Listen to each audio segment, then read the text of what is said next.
Welcome. এই ভিডিওতে আমরা আলোচনা করব ট্রান্সফরমারের থার্মাল রেটিং সম্পর্কে।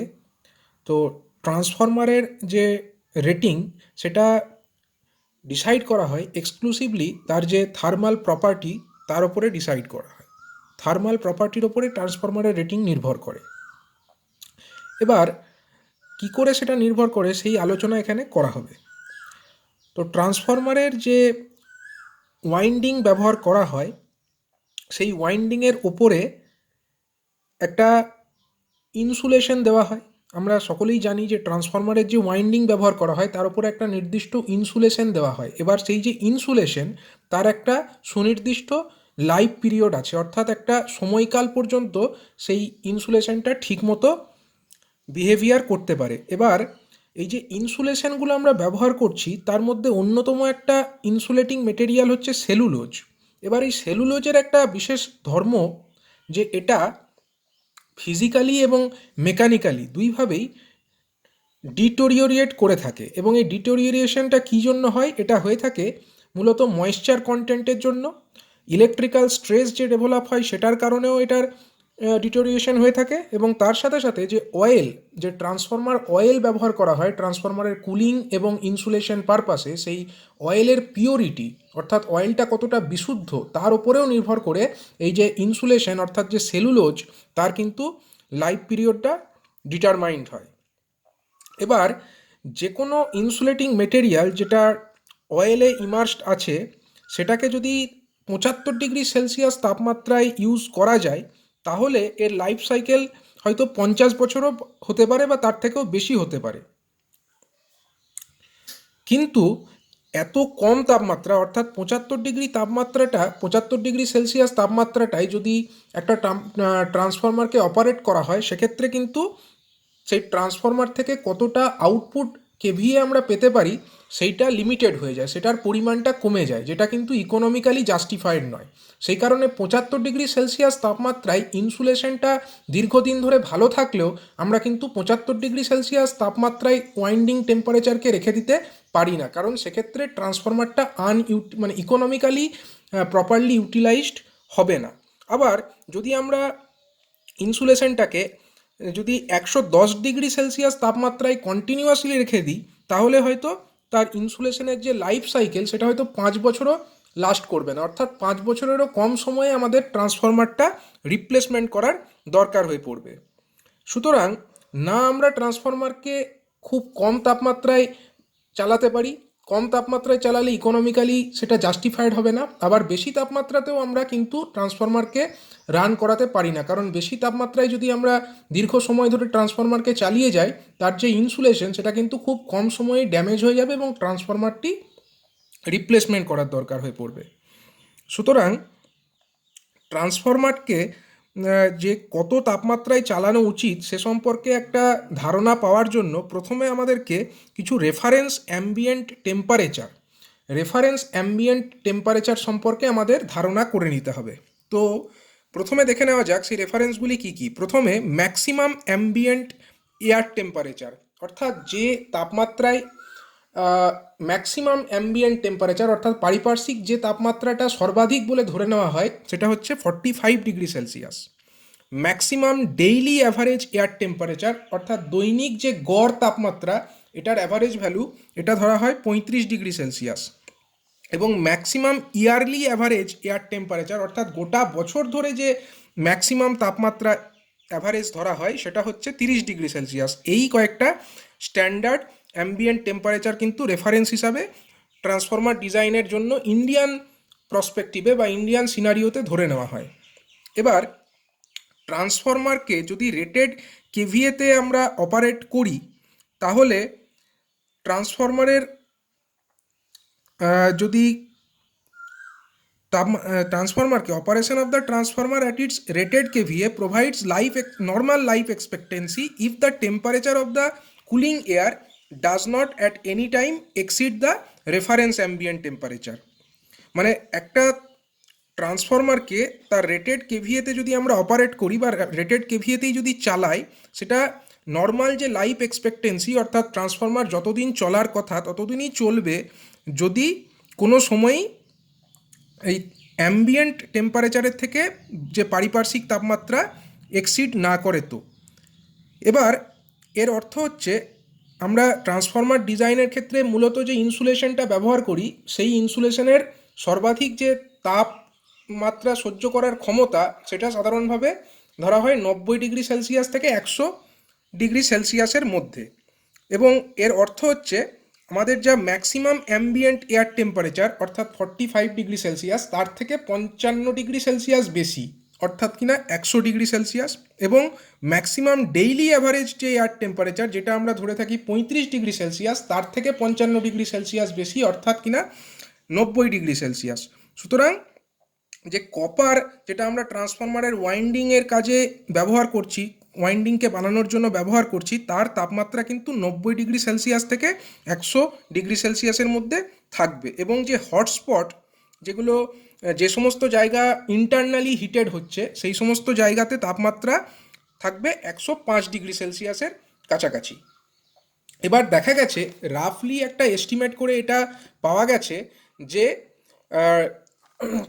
কি হয় না, ট্রান্সফরমারকে যখন deterioration of the insulation material at high temperature has received a wide acceptance that rate of deterioration of class A type insulation in oil highly doubles for every 8 degree Celsius rise in operating temperature। অর্থাৎ যে তাপমাত্রায় transformer operate করা হচ্ছে সেই তাপমাত্রা যদি 8 degree Celsius বাড়ানো হয় তাহলে কিন্তু তার যে লাইফ এক্সপেক্টেন্সি সেটা কিন্তু অর্ধেক হয়ে যায়। For every 8 degree Celsius rise in 8 degree Celsius rise in the operating temperature, মানে যা অপারেটিং টেম্পারেচার হওয়ার কথা তার থেকে প্রতি 8 ডিগ্রি সেলসিয়াস বাড়ার সাথে সাথে কিন্তু তার লাইফ এক্সপেক্টেন্সি অর্ধেক হয়ে যায় এবং তার ডিটোরিয়েশনটা মানে যে ইনসুলেশন তার যে ক্ষতির পরিমাণ সেটা কিন্তু দ্বিগুণ হয়ে যায়। এবং ক্ষতির পরিমাণ যদি ইনসুলেশনের দ্বিগুণ হয় স্বাভাবিকভাবেই কিন্তু তার লাইফ এক্সপেক্টেন্সিটা অর্ধেক হয়ে যাবে। এবার দেখা গেছে যে on the other hand it is possible to operate a transformer in a cooling air temperature exceeding ambient temperature whilst still maintaining its normal life expectancy by suitably reducing its load from its rated KVA। অর্থাৎ কিনা একটা transformer সেই ট্রান্সফরমারকে তার ambient যে air temperature মানে ambient air টেম্পারেচারের যে একটা তালিকা আমরা আগে বললাম, এই যে স্ট্যান্ডার্ডগুলো অ্যাম্বিয়েন্ট এয়ার টেম্পারেচারের যে স্ট্যান্ডার্ড, এই স্ট্যান্ডার্ডের থেকে যদি বেশি তাপমাত্রাতেও একটা ট্রান্সফরমার যদি অপারেট করে তাহলেও কিন্তু ট্রান্সফরমারের লাইফ এক্সপেক্টেন্সিটা স্বাভাবিক বজায় রাখা সম্ভব। কিন্তু সেক্ষেত্রে সেই ট্রান্সফরমারটাকে রেটেড যে কেভিএ সেই কেভিএতে চালালে চলবে না, তাকে রেটেডের থেকে কম কেভিএতে আমাদেরকে রান করাতে হবে।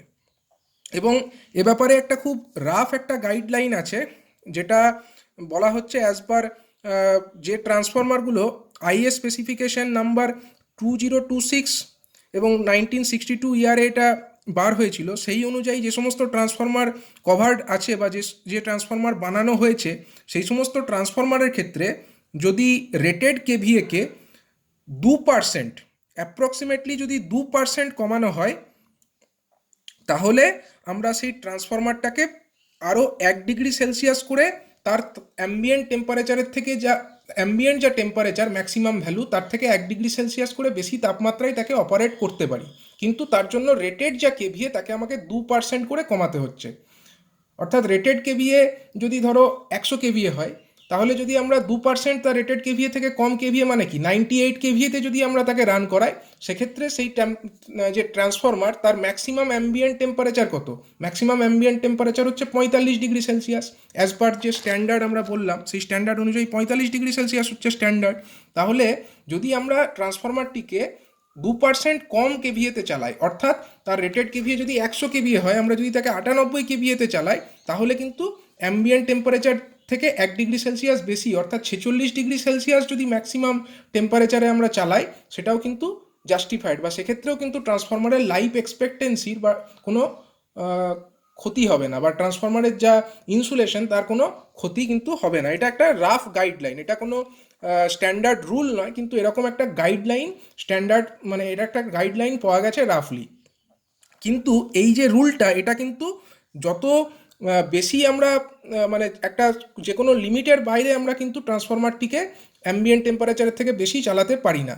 এক্ষেত্রে কিন্তু গাইডলাইনটাতেও মনে রাখতে হবে যে ট্রান্সফরমারের যে তাপমাত্রা সেটা কিন্তু রেফারেন্স অ্যাম্বিয়েন্ট টেম্পারেচারের থেকে 10 ডিগ্রি সেলসিয়াসের যেন বেশি না হয়। অর্থাৎ এক্ষেত্রে ম্যাক্সিমাম অ্যাম্বিয়েন্ট টেম্পারেচার দেওয়া আছে 45 ডিগ্রি সেলসিয়াস, মানে আপ টু যদি 10 ডিগ্রি সেলসিয়াস বেশি মানে হচ্ছে up to 55 degree Celsius maximum temperature পর্যন্ত যদি আমরা এইভাবে তার কেভিএ রেটিং কমাতে কমাতে ট্রান্সফরমারটাকে অপারেট করি তো ট্রান্সফরমারটা সঠিকভাবে রান করবে। কিন্তু তারপরেও মানে যদি আরও 10 ডিগ্রি সেলসিয়াসের পরে যদি আমরা আরও বেশি তাপমাত্রা অ্যাম্বিয়েন্ট টেম্পারেচারে আমরা ট্রান্সফরমারটিকে চালাতে থাকি সেক্ষেত্রে কিন্তু এই রুলটি তখন আর অ্যাপ্লিকেবল হবে না। এটা একটা থাম্ব রুল এবং এটা সাধারণভাবে লক্ষ্য করা গেছে।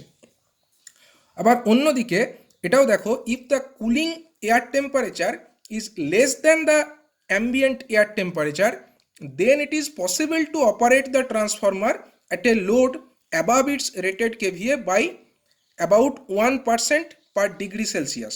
মানে যদি অ্যাম্বিয়েন্ট এয়ার টেম্পারেচার সেটা যদি যে রেফারেন্স এয়ার টেম্পারেচারের থেকে যদি কম হয়, এটা হচ্ছে দ্য রেফারেন্স, এটা রেফারেন্স হবে, রেফারেন্স মানে রেফারেন্স যে air temperature ambient air temperature দেওয়া আছে তার থেকে যদি আমাদের অ্যাম্বিয়েন্ট এয়ার টেম্পারেচারটা কম হয়, মানে পারিপার্শ্বিক তাপমাত্রা যেটা সেটা যদি রেফারেন্স যে ম্যাক্সিমাম ভ্যালু তার তুলনায় যদি কম হয় সেক্ষেত্রে কিন্তু ট্রান্সফরমারটিকে তার যা রেটেড কেভিএ আছে তার থেকে আমরা বেশি কেভিএতে রান করাতে পারি। এবং সেই বেশিটা কত না, প্রতি 1 ডিগ্রি সেলসিয়াস কম হলে, মানে যদি ম্যাক্সিমাম অ্যাম্বিয়েন্ট টেম্পারেচারের রেফারেন্স এখানে আছে দেখো 45 ডিগ্রি সেলসিয়াস, যদি অ্যাম্বিয়েন্ট টেম্পারেচার আমাদের পারিপার্শ্বিক তাপমাত্রা সেটা যদি 44 ডিগ্রি সেলসিয়াস হয় অর্থাৎ 1 ডিগ্রি সেলসিয়াস কম, সেক্ষেত্রে আমরা ট্রান্সফরমারের রেটিং যদি 100 কেভিএ হয় সেই ট্রান্সফরমারটিকে আমরা যদি 101 কেভিএতে রান করাই সেই ট্রান্সফরমার চলবে।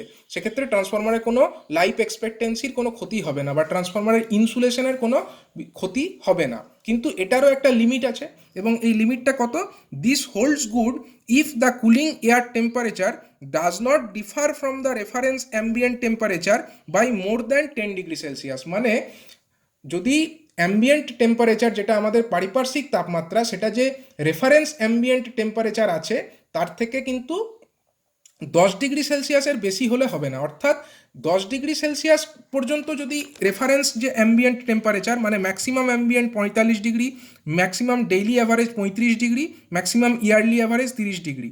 তো এই রেফারেন্সগুলোকে মাথায় রেখে এই রেফারেন্স যেগুলো আছে তার তুলনায় যদি রেফারেন্সের থেকে যদি 10 ডিগ্রি সেলসিয়াস পর্যন্ত তাপমাত্রা কম হয়, মানে অ্যাম্বিয়েন্ট টেম্পারেচার যদি এই রেফারেন্স টেম্পারেচারগুলোর থেকে 10 ডিগ্রি সেলসিয়াস পর্যন্ত কম হয় সেই পর্যন্ত এই রুলটি আমরা অ্যাপ্লাই করতে পারি, এই থাম্ব রুল আমরা অ্যাপ্লাই করতে পারি। মানে পার ডিগ্রি সেলসিয়াস কম অ্যাম্বিয়েন্ট টেম্পারেচার হলে আমরা 1% পর্যন্ত ওভারলোড করতে পারি, রেটেড কেভিএ থেকে 1% বেশি করে আমরা চালাতে পারি। তো এই রুলটা কিন্তু এই up to 10 degree Celsius difference পর্যন্তই অ্যাপ্লিকেবল। এবার যখনই ট্রান্সফরমারের একটা টেম্পারেচার রাইজ হচ্ছে less than the specified limit, যখন মানে whenever a transformer has a temperature rise less than the specified limit it may be subjected to overloads on thermal considerations. মানে ট্রান্সফরমারটা যদি তার টেম্পারেচার রাইজটা যদি যে স্পেসিফাইড লিমিট আছে তার থেকে কম হয় সেক্ষেত্রে আমরা সেই ট্রান্সফরমারকে ওভারলোডিং কিছুটা করতে পারি।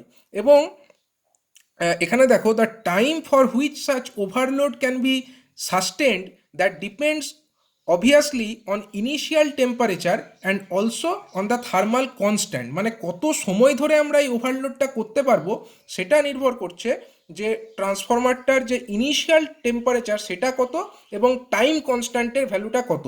এবং ট্রান্সফরমারের ওয়েট যত বেশি হবে, greater the weight of the transformer, greater is the thermal capacity and greater is the thermal time constant।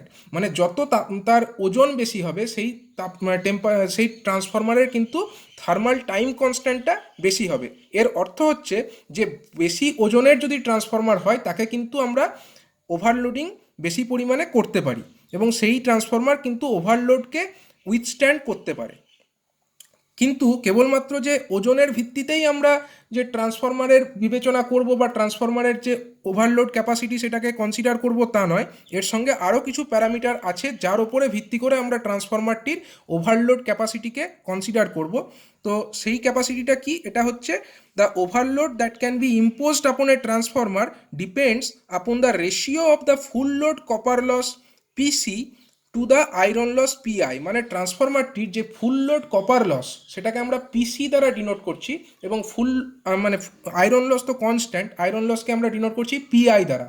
এবার এই যে পিসি ডিভাইডেড বাই পিআই, এই যে রেশিও, এটাকে আমরা বলবো full load copper loss to the iron loss ratio. এবার দেখা গেছে যে ট্রান্সফরমারের এই full load copper loss to the iron loss ratio বেশি, সেই ট্রান্সফরমারটি কিন্তু বেশি ওভারলোড দেওয়া যাবে না, সেই ট্রান্সফরমারের ওভারলোড ক্যাপাসিটি কম হবে। এটা কিভাবে আমরা একটা উদাহরণ দিয়ে দেখছি। ধরা যাক দুটো ট্রান্সফরমার আছে।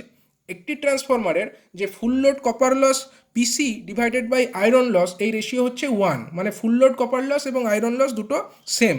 এবং অন্য অপর একটি ট্রান্সফরমারের পিসি বাই পিআই এটা হচ্ছে 2, এই রেশিওটার মান হচ্ছে 2। এবার যদি দুটো ট্রান্সফরমারকেই ওভারলোড করা হয়, ধরা যাক 200% ওভারলোড করা হয়েছে, সেক্ষেত্রে যে প্রথম ট্রান্সফরমার তার যে লস রেশিও কত হবে? Total loss at overload divided by total loss at full load. তো ওভারলোডের সময় এখানে 200% ওভারলোড করা হয়েছে, অর্থাৎ ওভারলোডের সময় কপার লসের ভ্যালু কত হবে? যা রেটেড কপার লস তার দ্বিগুণ হবে।